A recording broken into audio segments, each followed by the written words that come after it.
प्यारे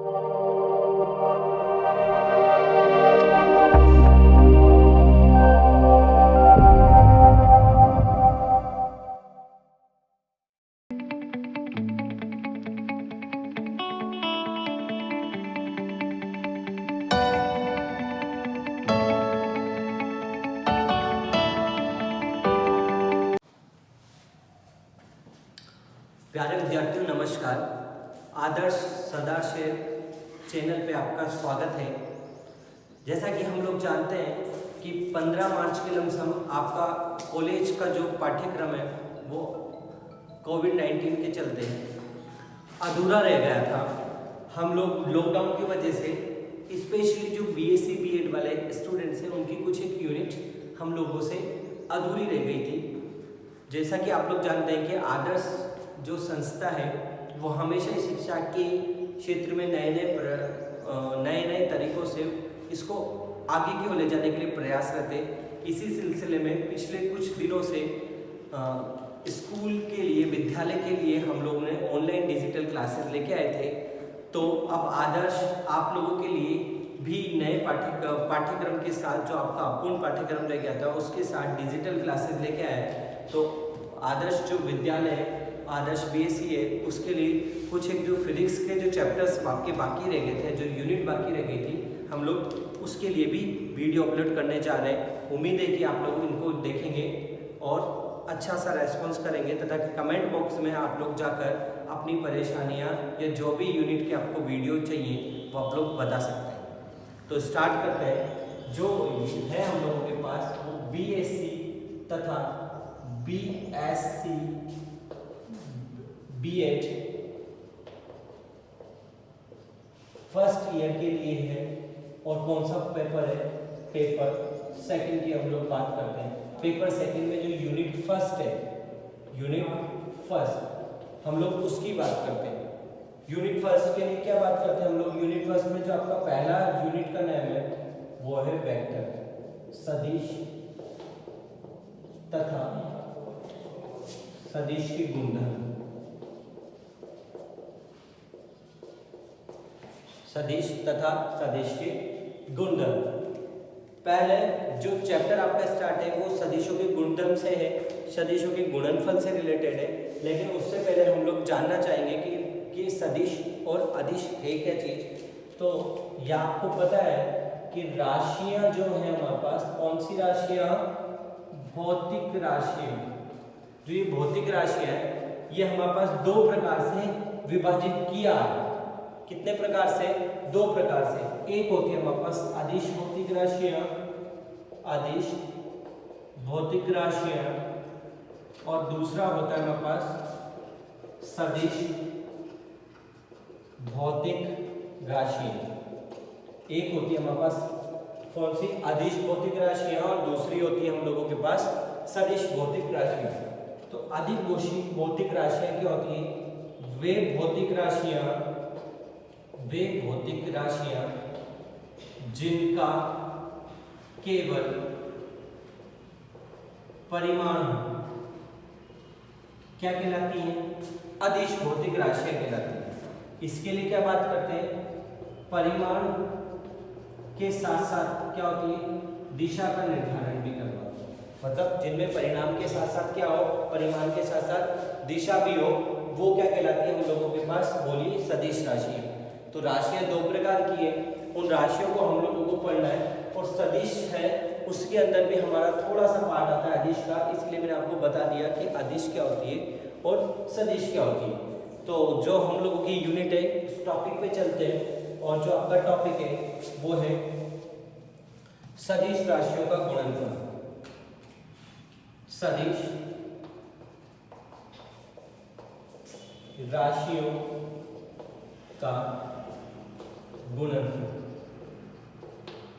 सदिश राशियों के गुणनफल से क्या तात्पर्य है कि दो तीन भी लेंगे हम लोग इसमें, तो दो या तीन राशियों को लेके हम उनका गुणनफल लेंगे, उनका प्रोडक्ट करेंगे और उसके अकॉर्डिंग हम लोगों के पास क्या क्या चीज आएगी उन सब की इसमें क्या करेंगे? चर्चा करेंगे हम लोग। तो सदिश राशियों का गुणनफल से क्या तात्पर्य? Vector product. और वेक्टर प्रोडक्ट से तात्पर्य लिखिए दो या अधिक राशियों का, कौन सी राशियां, ब्रैकेट में लिख रहा हूं सदिश राशियों का गुणनफल क्या कहलाता है, सदिश राशियों के गुणनफल के अंतर्गत आता है। ठीक है, सदिश राशियों के गुणनफल दो प्रकार से प्राप्त होंगे। एक तो आया अदिश गुणनफल, इसे हम लोग बोलते हैं डॉट गुणनफल, मतलब स्केलर प्रोडक्ट और डॉट प्रोडक्ट। यहां तक बात क्लियर है। दूसरा जो होता है सदिश गुणनफल और क्रॉस गुणनफल, और क्रॉस गुणनफल यानी वेक्टर प्रोडक्ट और क्रॉस प्रोडक्ट। यहां तक ठीक है बात पल्ले? ठीक है, अब जरा क्या है देखो, मैं बात बताऊं कि डॉट प्रोडक्ट के अंदर तो जो मार्क आता है ना वो ऐसा आता है डॉट जैसा, और इसमें जो आता है वो क्रॉस आता है। दो राशियों के मध्य में जब भी हम लोग करना होगा, डॉट गुणनफल का मतलब क्या है या फिर सदिश गुणनफल का मतलब क्या है, जब दो सदिशों को गुणा करने पर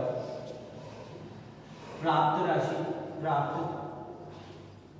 परिणामी राशि एक अदिश राशि प्राप्त हो, तो अदिश गुणनफल कहते हैं, अदिश गुणनफल कहलाता है। और सदिश में क्या प्राप्त होगा, सदिश ही प्राप्त हो जाएगा। यहां तक बात ठीक है? तो आपके याद रखना सदिशों के गुणनफल से दो क्वेश्चन बन जाते हैं, यहां से दो बनते हैं। जैसे पहले हम लोग पढ़ेंगे डबल प्रोडक्ट के लिए, फिर पढ़ेंगे ट्रिपल के लिए। पहले पढ़ेंगे दो का गुणा पढ़ेंगे, फिर किसका पढ़ेंगे, दो के लिए गुणनफल पढ़ेंगे, फिर उसके बाद ट्रिप के लिए यानी ट्रिपल के लिए पढ़ेंगे।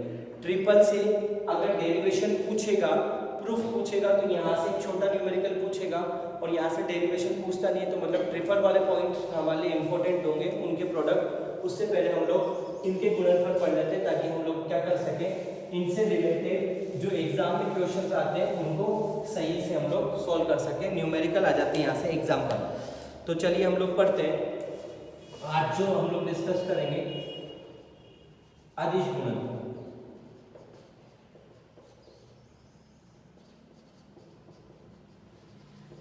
क्या कहती है परिभाषा अदिश गुणनफल की? देखो सदिशों का अदिश गुणनफल है तो क्या कहेगी, जब किसके लिए बात कर रहा हूं, दो सदिश के गुणा करने पर प्राप्त राशि एक अदिश राशि प्राप्त हो तो ऐसे सदिशों के गुणनफल को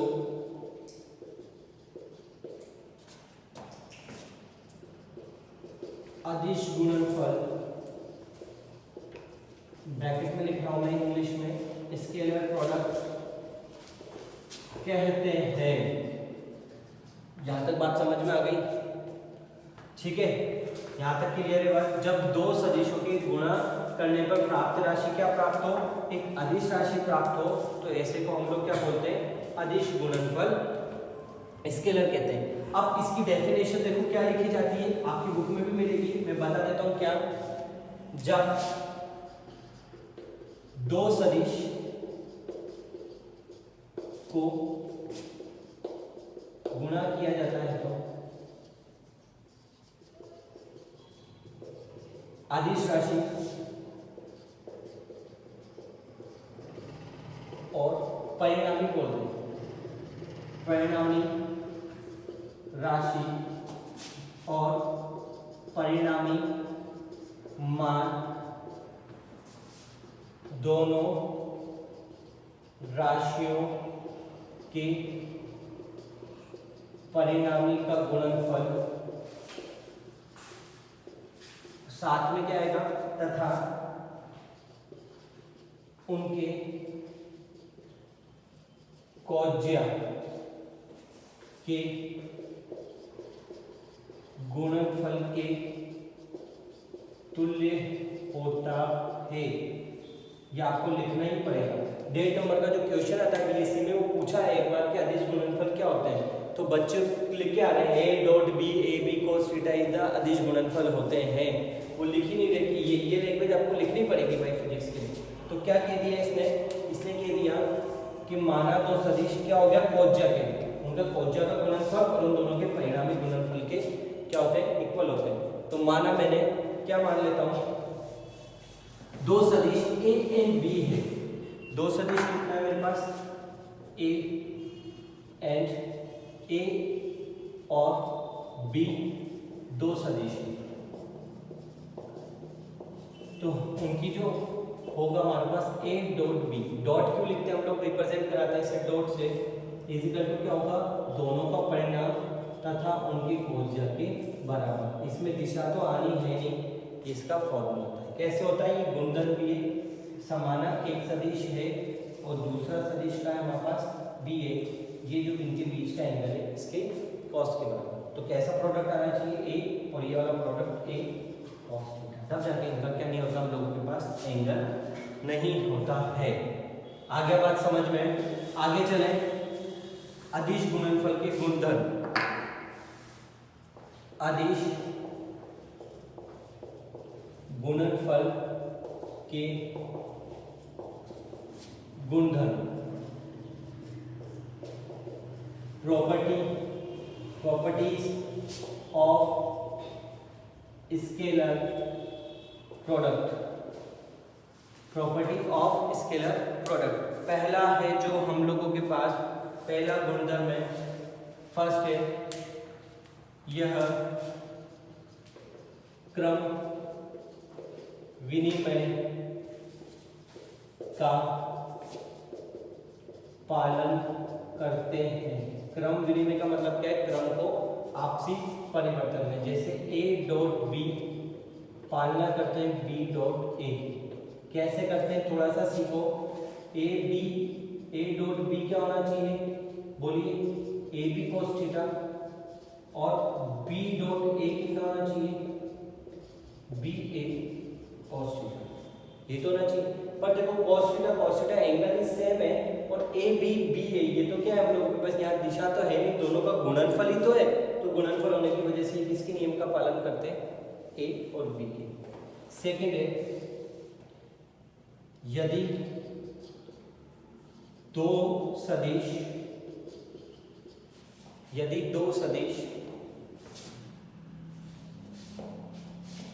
एक दूसरे के लंबवत स्थित हो तो उनका परिणाम शून्य प्राप्त होता है। क्या कहना चाह रहे हैं हम लोग कि उनका परिणाम क्या होता है, शून्य प्राप्त होता है। कैसे, ए डॉट बी दो सदिश है, ए बी कितना आएगा cos थीटा, कैसे एक दूसरे के लंबवत, यानी cos थीटा की वैल्यू कितनी है 90 के इक्वल है। cos theta is equal to कितना है 90, cos 90, cos 90 का मान कितना होता है, cos 90 का मान 0, तो a डॉट बी कितना जाएगा 0। यहाँ तक कोई डाउट है, किसके लिए बात कर लिया मैंने, बोलिए, जब दोनों एक दूसरे के लंबवत। तीसरा देखिए, तीसरा क्या है मेरे पास, जब दोनों एक दूसरे से समानांतर स्थित हो, मतलब क्या हो, एक दूसरे के क्या हो, समानांतर स्थित हो। मतलब यही ए हो और यहीं पे कहीं हो बी हो, तो दोनों के बीच का एंगल कितना हो गया, दोनों के बीच का एंगल 0, तो ए डॉट बी कितना हो जाएगा, ए बी कॉस 0, और कॉस 0 की वैल्यू कितनी होती है, कॉस 0 इजिकल टू 1, तो कितना हो जाएगा A dot B is equal to A B. ये हो सकता है संभवतः ये क्या हो, इसकी अधिकतम वैल्यू, क्योंकि cos थीटा तो 0 से 1 के बीच में होना है, तो यहाँ पे क्या होगा, परिणामी अधिकतम होगा। और देखिए आगे फिर हम लोगों के पास 4 चौथा है कि यदि दोनों परिणाम, दोनों सदिश एक ही मान के हो, दोनों सदिश एक ही हो, तो परिणामी सदिश उनके परिमाण के वर्ग के तुल्य होता है, उनके परिमाण के वर्ग के क्या होता है, तुल्य होता है, वर्ग के। कैसे, जैसे a डॉट a निकालना है तो कितना हो जाएगा, a मल्टीपल में a cos theta, cos theta यानी कितना हो गया हम लोगों के पास, बोलिए cos थीटा 0 हो जाएगा इस कंडीशन में, 9 और थीटा की वैल्यू 0 हो जाएगी, यानी cos 0 कितना हो जाएगा 1, यानी कितना हो जाएगा a dot a is equal to a square. यहाँ तक आगे बात समझ में। अब एकांकी सदिशों के लिए अदिश गुणनफल देखते हैं, ठीक है। एकांकी सदिश, सदिशों का अदिश गुणनफल। एकांकी सदिश क्या होते हैं मेरे पास, आई केप, जे केप, के केप। तो देखो आई डॉट आई के लिए बात करता हूँ, कितना होना चाहिए, आई डॉट आई, मतलब देखो आई अगर इस दिशा में और इसका ही डॉट प्रोडक्ट करें इसी दिशा में, यानी आई डॉट आई ले लें हम लोग, और फिर क्या निकालते हैं, बोलिए उसके लिए कितना निकालें, cos थीटा। तो ये तो खुद एक चीज रहता है, cos की वैल्यू कितनी हो जाएगी 0, यानी कितना हो जाएगा वैल्यू 1। सिमिलरली किसके लिए बात कर रहे हैं, जे के डॉट जे के 1, के डॉट के प्लीज कितना हो जाएगा 1। फिर बात करते हैं हम लोग, ये तो हो गया किसकी, ये तो हो गया समान और असमान एकांकी सदिश हो तो कितना होगा, आई डॉट के, दोनों एक दूसरे पे किस पे, परपेंडिकुलर, परपेंडिकुलर एक दूसरे के, मतलब इस तरीके से लंबवत है। ऐसे तो रहता है आई जे केप के केप, आई केप के केप जे केप, तो इस तरीके से रहता है, यानी एंगल कितना हो गया 90 डिग्री हो गया, तो कितना हो जाएगा वैल्यू 0, के डॉट जे 0, जे डॉट के 0, तो कितना आ जाएंगे ये आई डॉट के भी 0, सारे के सारे कितने हो जाएंगे ओवरऑल 0। कब, जब ये 90 डिग्री पे, मतलब सेम सेम वाले हैं, तो उनका डॉट प्रोडक्ट कितना होगा 1 होगा, और बाकी के लिए कितना हो जाएगा 0। ये हो गया हमारे पास अदिशों का गुणनफल, दो सदिशों का अदिश गुणनफल तथा उनके गुणधर्म। अब इनके कुछ एक सवाल जिस टाइप के आते हैं वो कर लेते हैं, ठीक है। चलिए, तो हम लोग सदिशों का गुणनफल जो हम लोगों ने पढ़ा था उस पे, उसके ऊपर बेस्ड न्यूमेरिकल को हम लोग सॉल्व करते हैं, जो कि इस टाइप के न्यूमेरिकल 1 या 1.5 नंबर में हम लोगों के पास आ जाया करते हैं। तो क्या है, फर्स्ट है हमारे पास एक वस्तु x अक्ष दिशा में गति करती है, उस पर बल कितना है हम लोगों के पास। तो एग्जाम्पल जो 6 है उसमें क्या दिया गया है, दिया गया है बल, बल का कितना मान दिया गया है, आई के माइनस 3 के प्लस के न्यूटन, ठीक है। वह 3 मीटर दूरी तय करती है, कहाँ जा रही है, x दिशा में जा रही है। तो ये जो है हम लोगों के पास r की जो वैल्यू आएगी वो कितनी आएगी, 3 के मीटर। बल के द्वारा किया गया कार्य ज्ञात करें। तो कार्य बराबर कितना होता है, आप लोग जानते हो, W equal to F dot R। मान रख रहा हूँ, F का मान कितना है, 3 के माइनस 3 के प्लस के और डॉट 3 के। डॉट प्रोडक्ट करूंगा, आई को आई के साथ करूंगा, कितना आएगा 3 डॉट आई, बताया था I dot I, J dot J, के डॉट के, कितने होते हैं 1, बाकी जो होते हैं वो सारे 0 जाते हैं, तो ये तो आया 1,